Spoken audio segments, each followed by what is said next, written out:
Well, welcome to this talk. And at my age, you don't get excited very often, but I am actually quite excited about this new series planned with Dr. Suneel Dhand. So, Dr. Dhand, thank you for coming. Welcome. John, it is a pleasure to join you again. Always. Now, the idea of this, we're planning a bit of a series here where we'll both introduce something that is not sort of straight down the middle of the pharmacological conveyor belt. Now, of course, we both have given out drugs for our entire careers. Drugs are completely necessary sometimes, but there's also alternatives that can be suggested. There's lifestyle alternatives. There's things like nutraceuticals. There's things we should be eating. There's things we shouldn't be eating. There's exercise we should be doing. There's various things like that related to our lifestyles that can be an alternative to automatically going down the pharmacological route. In other words, we're not saying there's a pill for every ill. We're saying the converse of that there's often lifestyle alternatives that can be efficacious, sometimes with medication, sometimes on their own. Always do things in consultation with your own doctor. But we want to give people an educated alternative. That's my kind of thinking, Suneel. Is that consistent with what you would like to achieve? Yes, I echo those sentiments completely. I feel that what we're about to discuss was common knowledge for a long time, and we've had a massive change in paradigm only over the last few decades. Yeah. What we're going to discuss are proven remedies which are entirely natural. Are we saying that they're always more efficacious than prescriptions? No, that's not what we're saying. What we're saying is that we have completely lost touch in our current environment, which has been driven by other interests, mainly financial.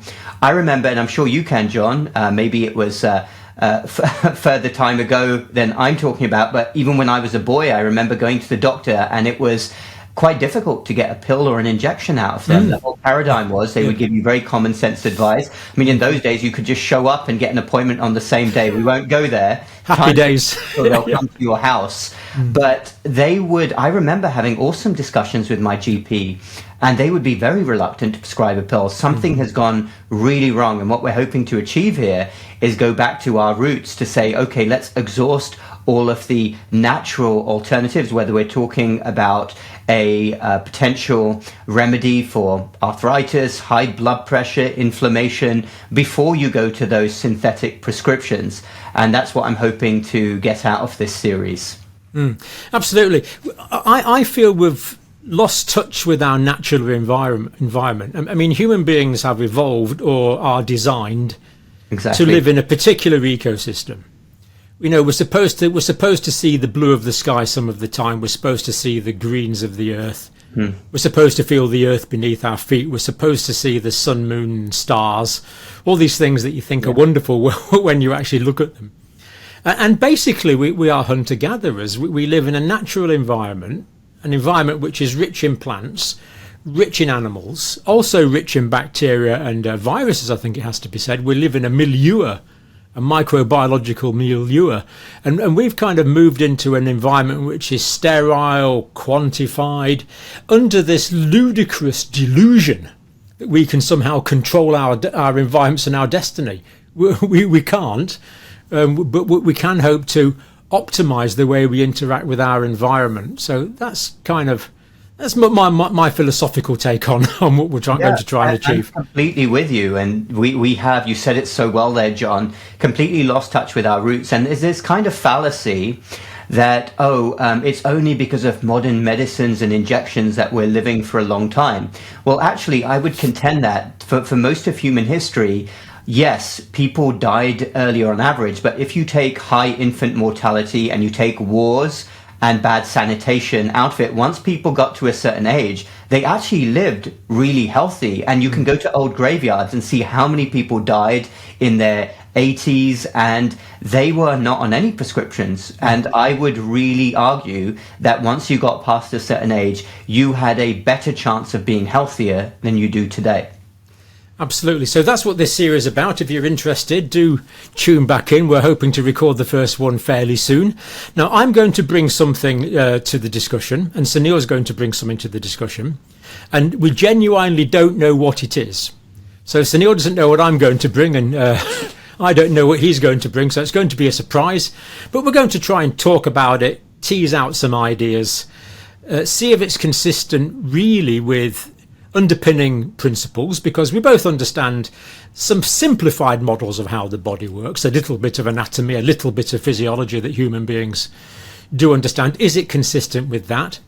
Is it consistent with our experience? Is it consistent with what you might call empiricism? Does it seem to work in the real world? And is there an evidence base for what we're looking at?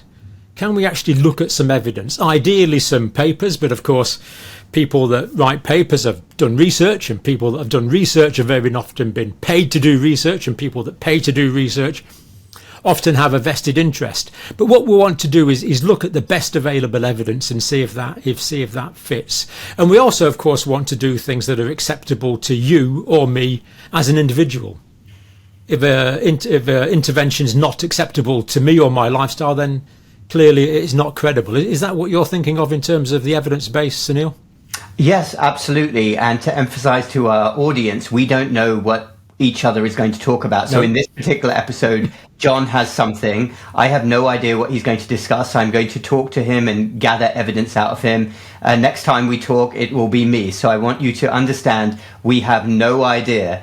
And I was scratching my head this morning thinking, what is John going to talk about? But I genuinely don't know what he's going to talk about now. And I'm going to be somebody who is going to be getting this information as you are. And then I'll be teasing out more specifics because we're each curious about what we have to say. What could possibly go wrong? Right.